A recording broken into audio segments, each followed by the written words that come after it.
बिस्मिल्लाहिर्रहमानिर्रहीम। अस्सलाम वालेकुम नाज़रीन, मैं हूं डॉक्टर नबी चौधरी, होम्योपैथिक कंसल्टेंट। आज हम बात करेंगे टाइफाइड फीवर के बारे में, टाइफाइड बुखार के बारे में कि ये क्या होता है, इसकी सिम्टम क्या होती हैं, इसकी काजेज़ क्या हैं और होम्योपैथी के अंदर कौन सी ऐसी मेडिसिन होती हैं जिनको रेगुलर इस्तेमाल करने से ये मुश्किल तौर पर ठीक हो जाता है। सबसे पहले इसको डायग्नोज किया जाता है, इसके टेस्ट करवाए जाते हैं। टाइफी डॉट का टेस्ट करवाया जाता है जिसमें पता चलता है कि टाइफाइड का बुखार है या नहीं, या कितना पुराना है। उसके अलावा इसका विडाल का टेस्ट करवाएं, कल्चर टेस्ट करवाएं। उसके बाद ये सीबीसी का टेस्ट लाजमी करवाना चाहिए जिसमें पता चल जाता है कि इसकी वजह से, टाइफाइड की वजह से कोई प्लेटलेट्स वगैरह अगर कम या ज़्यादा हो गए हैं, या इसमें टीएलसी डीएलसी या ईएसआर की मकदार कम या ज़्यादा हो गई है। ईएसआर अक्सर बढ़ता है, वो कितनी उसकी मकदार है उसके अकॉर्डिंग इसका फिर ट्रीटमेंट किया जाता है। एलोपैथी के अंदर इसका ट्रीटमेंट आपने देखा होगा, बहुत सारे ऐसे लोग हैं, ऐसे मरीज हैं जो एलोपैथी के कोर्स करवाते हैं, 15 दिन का, 20 दिन का या 1 महीने का मेडिसिन एंटीबायोटिक्स वगैरह लेते हैं। लेकिन ठीक 4 या 6 मंथ के बाद या 1 साल के बाद ये दोबारा सर उठाना शुरू कर देता है।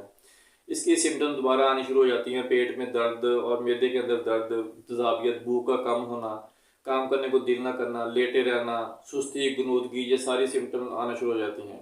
हल्का हल्का बुखार रहता है, बंदा कहता है कि मेरे जिस्म में दर्दें हो रही हैं। इसका पेशेंट हर वक्त ये शिकायत करता है कि मेरे पेट के अंदर दर्द हो रही है, मेरे जिस्म के अंदर दर्द हो रही है। और स्पेशली जो जोड़ों के अंदर इसकी दर्दें होना शुरू हो जाती हैं। आपने देखा होगा कि मेरे अपने एक्सपीरियंस में ऐसे पेशेंट भी आए हैं जिनको बहुत पुराना, जो साल साल से जब टाइफाइड का बुखार था तो उनके जॉइंट के अंदर जो है वो इन्फेक्शन होना शुरू हो गई।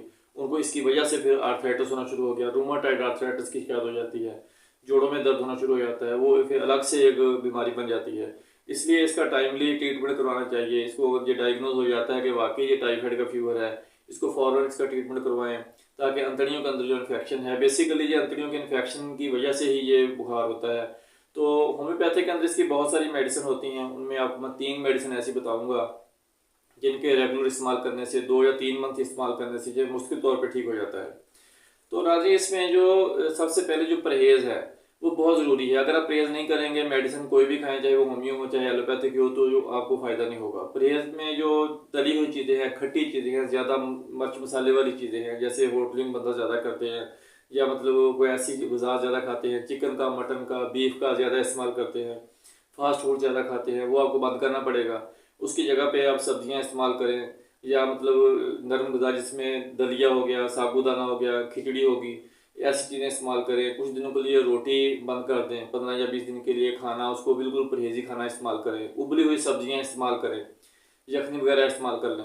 ऐसी चीज़ों से गुजारा करें। 15 से 20 दिन आपको ये परहेज़ करना पड़ेगा। साफ़ पानी का इस्तेमाल करें। अगर आप साफ़ पानी नहीं पियेंगे, पानी के अंदर कोई ऐसे जरासीम आ रहे हैं, तो उसकी वजह से भी टाइफाइड का बुखार ठीक नहीं होता, चाहे कोई भी मेडिसिन आप लेते रहें।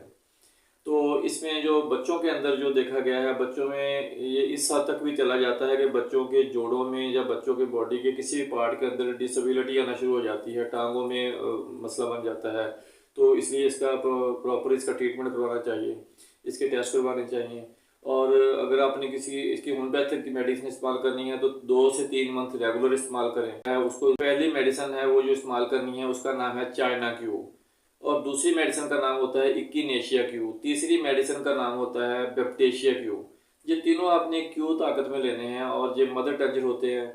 ये आपने लेके इसके 7 कतरे, एक जो ड्रॉप्स होते हैं, एक बोतल जो होती है उसमें से 7 कतरे आपने लेके 1 कप पानी में या एक आधे गिलास पानी के अंदर डाल के आपने दिन में 3 बार पीने हैं। मतलब एक मेडिसिन के 7 कतरे आपने डालने हैं, मतलब तीनों में से 7-7 कतरे अगर 1 कप पानी में डालेंगे तो उसके 21 कतरे हो जाएंगे। वो 21 कतरे आपने सुबह नाश्ते के बाद पीने हैं, दोपहर को खाने के बाद पीने हैं, और रात को सोते वक्त पी लिया करने हैं। तो कोशिश करें कि रेगुलर इस्तेमाल करें, और 2 से 3 मंथ आपने इसका कोर्स लाजमी करना है। इसकी जो सिम्टम्स होती हैं, जो अलामतें हैं बॉडी के अंदर, जो पेट में दर्द हो रही है, मैदे में दर्द है, या भूख कम लग रही है, वो आप देखें कि इसका 1 हफ्ता रेगुलर इस्तेमाल करने के बाद वो सिम्टम कम होना शुरू हो जाएंगे। आप देखेंगे कि बंदे की तबीयत ठीक होना शुरू हो जाती है, जो बुखार हल्का हल्का रहता है वो ठीक होना शुरू हो जाएगा। इसको 15 दिन भी लग सकते हैं, इसको 20 दिन भी लग सकते हैं, लेकिन आपने होम्योपैथिक मेडिसिन आपने रेगुलर इस्तेमाल करते रहना है, बंद नहीं करनी, ना उसको कम, उसकी डोज कम करनी है। कोशिश करें कि मतलब टाइमली लें, ज़्यादा उसमें नागे ना हों। तो अब देखेंगे कि अगर होम्योपैथिक मेडिसिन से अगर ये ठीक हो जाता है एक बार, तो अल्हम्दुलिल्लाह ये दोबारा फिर जल्दी ये सर नहीं उठाता। अगर आप एलोपैथिक ट्रीटमेंट करवाते हैं, इसका एंटीबायोटिक्स लेते हैं, तो ये 6 माह के बाद, साल के बाद, 3 माह के बाद ये दोबारा होना शुरू हो जाता है। तो जो बार बार जब होता है, बार बार अंतड़ियों में जब इन्फेक्शन होती है, तो फिर वो अक्सर वो ज़्यादा सीरियस मसले बनने शुरू हो जाते हैं पेट के अंदर, अंतड़ियों के अंदर इन्फेक्शन होने के बाद। तो बेहतर है कि इसको होम्योपैथिक मेडिसिन से ठीक करें, और जो मेडिसिन मैंने आपको बताई हैं उनको रेगुलर इस्तेमाल करें, और साथ उसके परहेज़ करें, साफ़ पानी का इस्तेमाल करें। इंशाल्लाह आप देखेंगे कि आपकी तबीयत ठीक होना शुरू हो जाएगी। अगर आपकी एचबी कम है, अगर आप सीबीसी का टेस्ट करवाते हैं, अगर एचबी आपकी 11 से कम हो गई है, वैसे तो 12 से ऊपर होनी चाहिए, लेकिन अगर 11 से कम हो गई है तो उसका फिर प्रॉपर ट्रीटमेंट करवाएं एचबी का, उसको पूरा करें, ब्लड लगवाएं, या मतलब ऐसे जो आयरन डेफिशिएंसी की जो मेडिसिन होती हैं उनका इस्तेमाल करें, ताकि साथ साथ वो भी सपोर्ट मिलती रहे। तो नाज़रीन, ये थी हमारी आज की वीडियो जो टाइफाइड बुखार के बारे में थी। तो जो मैंने आपको मेडिसिन बताई हैं बहुत अच्छी हैं, बहुत अच्छा रिजल्ट है उनका। आप देखेंगे कि कुछ दिनों के इस्तेमाल करने के बाद आप वाज़ेह रिजल्ट आपको मिलना शुरू हो जाएंगे, भूख लगना शुरू हो जाएगी, आपकी जिस्म में एक ताकत आनी शुरू हो जाएगी। आप देखेंगे कि जो अंतड़ियों के अंदर, पेट के अंदर जो जलन थी, दर्द था, वो ठीक होना शुरू हो गया है। अक्सर पेशेंट को लूज़ मोशन लग जाते हैं, तो इसकी वजह से कभी कब्ज़ हो जाती है, कभी पेट ख़राब हो जाता है, वो भी ठीक हो जाता है। तो इसके साथ कोशिश करें कि इसबगोल का जो छिलका होता है वो आपने 8 से 10 दिन इस्तेमाल करना है। दूध के अंदर ले लें या पानी के अंदर ले लें, 2 चम्मच डाल के रात को सोते वक्त पी लिया करें। और ज़्यादा जो गर्म चीज़ें हैं उनसे परहेज़ करें, जैसे खट्टी चीज़ें होंगी, तली हुई चीज़ें होगी, फास्ट फूड वगैरह हो गया, उससे परहेज़ करें। और ये इंशाल्लाह आप देखें कि चंद दिनों के अंदर ही आपको ना बेहतर इसके नतीजे मिलना शुरू हो जाएंगे। तो नाज़रीन, ये थी हमारी आज की वीडियो टाइफाइड बुखार के बारे में। जो आपको मैंने टेस्ट करवाए बताए हैं वो करवाएं, उसका ट्रीटमेंट शुरू करवाएं। तो जो नेक्स्ट वीडियो जो होगी वो उसके साथ मैं दोबारा आपके पास हाज़िर होऊंगा। तब तक के लिए इजाज़त दीजिए। अल्लाह हाफिज़।